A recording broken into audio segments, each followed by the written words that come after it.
So hello dear students.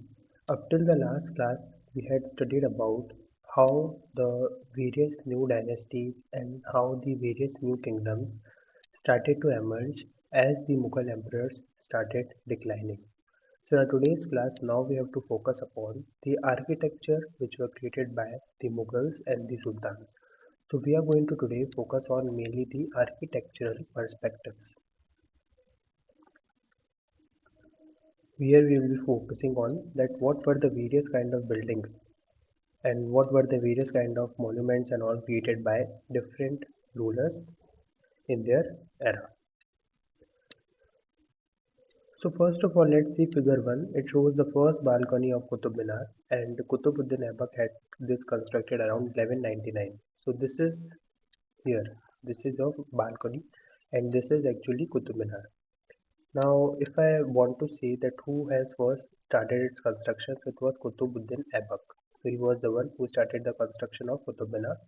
Now, Qutub Minar is a 5 stories high. In total, it has 5 stories. The band of inscriptions you see are under its first balcony. So here you can see that there are various bands of inscriptions written here, and they talk about some things. There is some message which has been encoded here. So mainly there can be a kind of message which is encoded here. The first floor was constructed by Qutbuddin Aibak, and the rest were constructed by Iltutmish around 1229. So we know that already starting from the slave dynasty or the Mamluk dynasty, the first one to come in throne was Qutbuddin Aibak, and after that came Iltutmish. So Qutbuddin Aibak started the construction of Qutub Minar, but he was not able to complete it. And after that, Iltutmish further continued on with the construction of Qutub Minar and built the remaining stories also. Over the years, it was damaged by lightning, earthquakes, and it was repaired by Alauddin Khalji, Muhammad Tughlaq, and even the Firoz Shah Tughlaq and Ibrahim Lodi. So these were the people who were involved in the repairing of this monument, but mainly the monument was created by Qutbuddin Aibak and Iltutmish. So here the question can be asked. I'll be marking the question here with red ones. So one can be that the monument was created by. So here is your answer. And then repairing. Repair plus maintenance done by these rulers. And we see here one more message can be encoded from here that even the later dynasties rulers, they were also actively involved in the repairing and the maintenance of these monuments. It means that the dynasties which were upcoming, even in the Mughal Empire also, all those dynasties which came one after the other, and even in the Delhi Sultan dynasties, all the dynasties which came one after other, we see that all these dynasties were somehow or cooperative to each other, because whatever monument that was created by one dynasty was maintained and protected by the another dynasty. So that is what you can encode here. Notice the pattern created under the balcony by small arches and geometrical designs. Can you see the two bands of inscriptions under the balcony? So yes, and these bands are in Arabic. So one question that can be directly asked here, that what was the language here? Notice that the surface of Minar is curved and angular.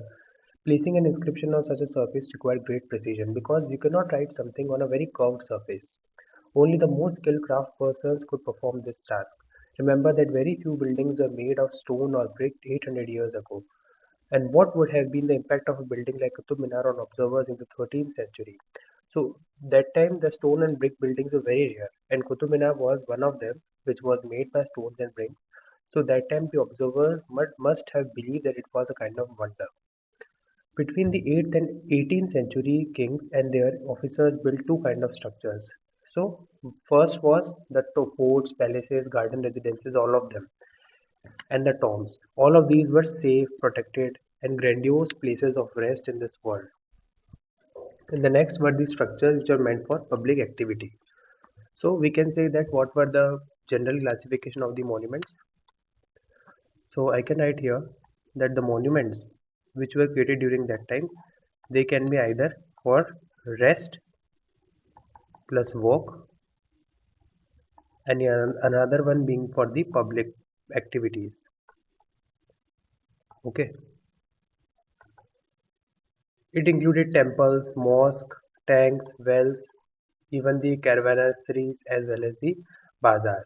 Okay, this is Karwa, and Karwas, all those kind of monuments which had been created during that time, and the bazaars, all of them included for the public activity, and for rest and for the work. All these grandiose places of rest were created. For example, the forts, palaces, garden residences, etc. Now here I have also written the definition here. So Caravanserai, or spelled as Caravanserai, was a roadside inn where travelers, especially those on long trade routes like Silk Road, could rest and recover from their journey. So mostly it was more of a kind of roadside only. So here also you can expect a question which can be asked. Okay. So here is another question. Moving on for further, kings were expected to care for their subjects, and by making structures for their use and comfort, rulers hoped to win their praise. So one way of winning the praise was by constructing these all monuments. Okay, even after that you see construction activity was also carried out by others, including the merchants. Some their merchants also were included in the construction activities. Merchants were involved in building of temples, building of mosques, as well as building of wells. However, domestic architecture, for example, the large mansions or havelis of merchants, has survived only from the 18th century. Means we can say that all those havelis which had been created before that are either destroyed due to climatic changes or maybe used for other purposes. Now there is one here important information box, labor for the Agra fort. Built by Akbar. So first thing which can be asked here is that who built Agra fort? So it was built by Akbar. One question here only. Agra fort required 2000 stone cutters, 2000 cement and lime makers and 8000 laborers. So in total there were 12,000 different kind of people involved in making of Agra fort. And this is a very high number. Moving on further, engineering skills and construction. Monuments provide an insight into the technologies for the which were used for the construction. Take something like a roof for example. We can make this by placing wooden beams or a slab of a stone across four walls. Now supposedly I ask you to create a roof. So what do you do is first you create either uh, four walls like if I need to be more precise. So suppose this way you are creating the four walls. Okay, these are the four walls, imagine them to be the four walls, and then above it you are placing your roof. But the task becomes difficult if you want to make a large room with an elaborate superstructure. So that is here where the task is becoming difficult and requires more sophisticated skills. Now see, between the 7th and the 10th centuries, architects started adding more rooms, doors, windows to the buildings. Roof, door, windows were still made by placing a horizontal beam across the two vertical columns, a style which was called as trabeate or corbel. So I can simply write here also, if I say trabeate. So trabeate here meant is, it was a horizontal beam across the two vertical columns. As simple as this. These are the two vertical columns and this is your horizontal beam. Now through this either you can create your windows, you can create your doors. So you have to remember this, that roofs, doors and windows are created like this way. Between the 8th and the 13th century, the trabeate style was used in construction for temple, mosques, tombs and in buildings attached to the large stepped walls like baulis. So you have to remember this, that during which centuries was trabeate style more popular. Okay. Moving on forward, now you can even see here. Okay, let's come to it later on. First, moving on. Okay, wait. Let's see these two diagrams. So, in the first diagram, you can see this is a screen in the Quwat Al Islam Mosque, Delhi, and it is in late 12th century. Second is the corbel technique used in the construction of the screen. Now you see what is this screen? Screen is a kind of gateway or the entrance, and you see what kind of this has been created from here. So this is your corbel or the Trabeate style, mostly used between 8th and 13th century. Now temple construction in early 11th century. Moving on to temples, the Kandaria Mahadev temple. Now these are the very important case studies and generally and frequently the questions have been asked from here. And also I'll say that what all kind of questions can come here. So we'll make here the questions list. like the one markers which we can expect. The Kandarya Mahadev temple dedicated to Shiva was constructed in 999 by King Dhang Dev of the Chandela dynasty. So one is that, okay, I'll be highlighting here only. One is to whom it was devoted to Shiv, and it was built by Chandela dynasty. Figure 3b is the plan of the temple. So this is how the typical temple looked like. An ornamented gateway led to an entrance. So ornamented gateway. And the main hall was Mahamandap. So this is your main hall, this part. This is, you can say, was a Mahamandap. Okay, where dances were performed. So here you can say that dances were actually performed. The image of the chief deity was kept in the main shrine, and the main shrine can be here. This one can be your main shrine, and this is your Garbhagriha. Okay, Garbhagriha. Always remember that Garbhagriha is connected with Mandap by Antaral. Now this Antaral is a small opening here. The image of the chief deity was kept here in Garbhagriha. This was the place for ritual worship where only the king, his immediate family, and the priest gathered. So again it can be asked that who all can gather in Garbhagriha. Who all could enter and gather inside the Garbhagriha.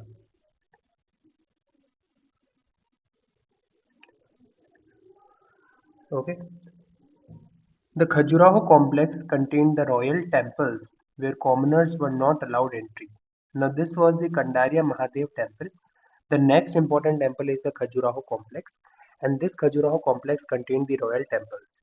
And please remember that there the commoners were not allowed any kind of entry. Okay. Temples were decorated with elaborately carved sculptures. Moving on to this temple, now this is the Raja Rajeshwar temple. One thing which is very important here is the Shikhar of the Raja Rajeshwar temple. So this is your Shikhara, this part. Can you see how it was created in this pyramidal structure or in this way?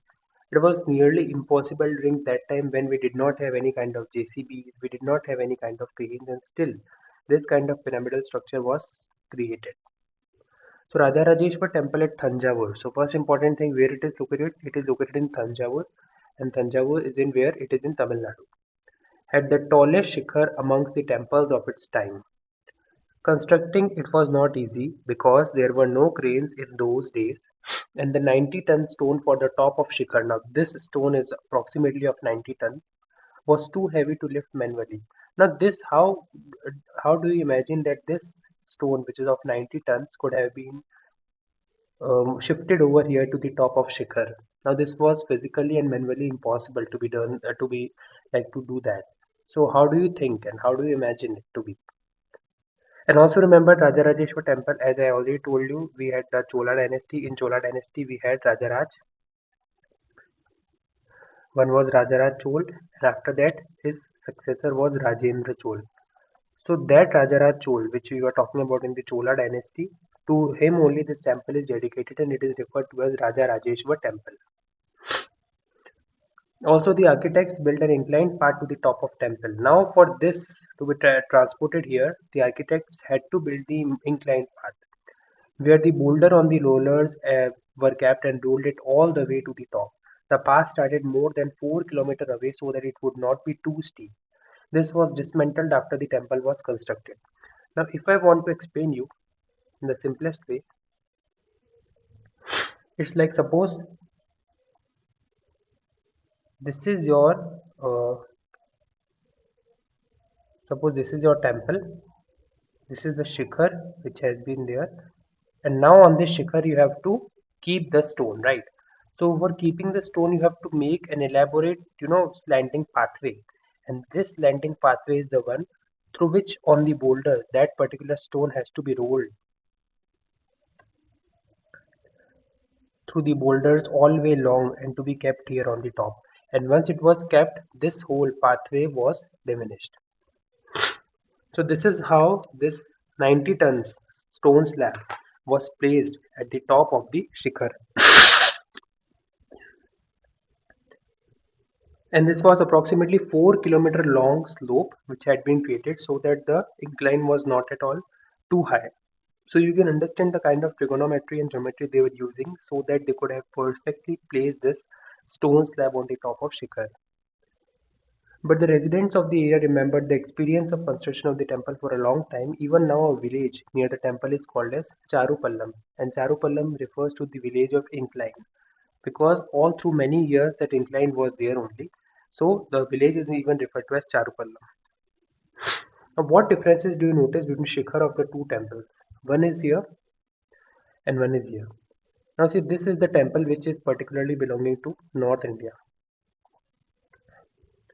So, this temple gives you the idea of how the temples in the North and Central India could have been. While this temple here is from South India. Can you make out that the Shikhar of Ajarajeshwar temple is twice as high as that of Kandarya Mahadev? Yes, obviously we can see that here. There was no such focus on Shikhars in North India, but in the South India we can say that yes, actually there was a much more focus on these shikhars so that to make the temple structure more elaborate.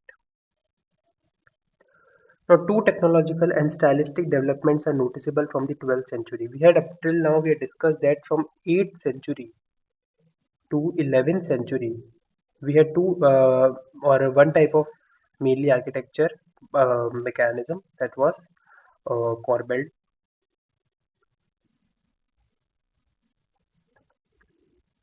I can even show you here only we discussed.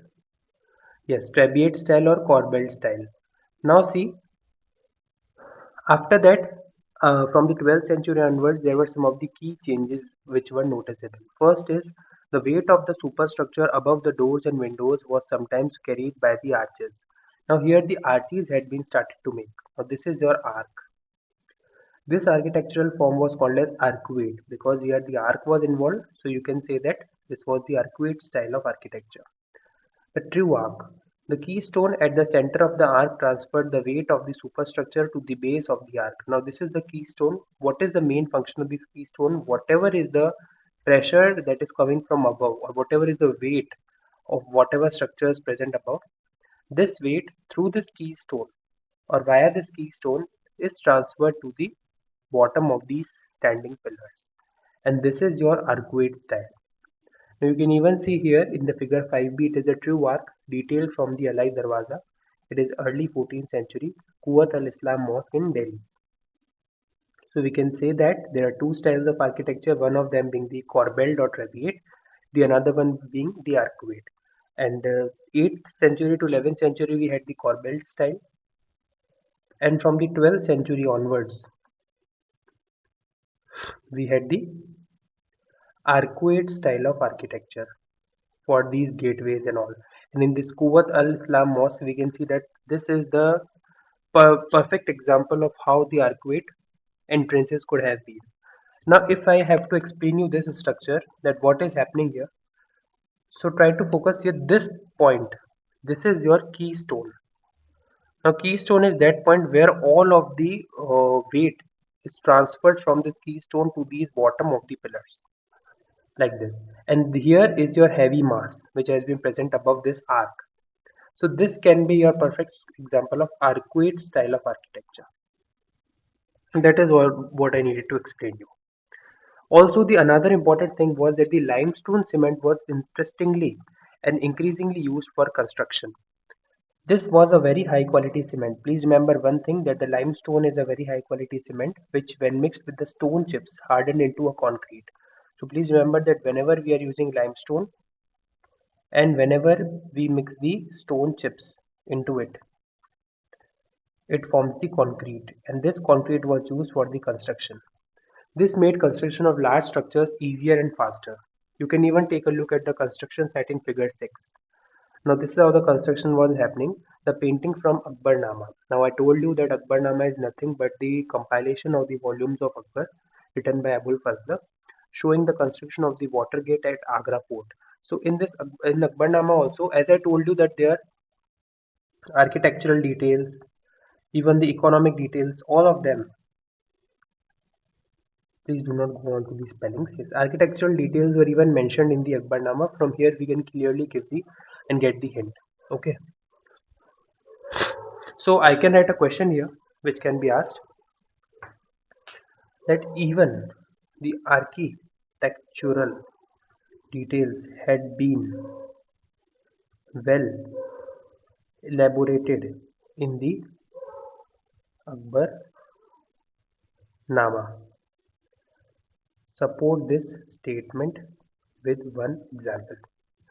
And that example most of the students will try to find in chapter 4, but actually the example lies here in chapter 5. So this can be an important question. Now in the next class, we'll move on to the further that how the temples, mosque and tanks were built. So this is what we have done up till today.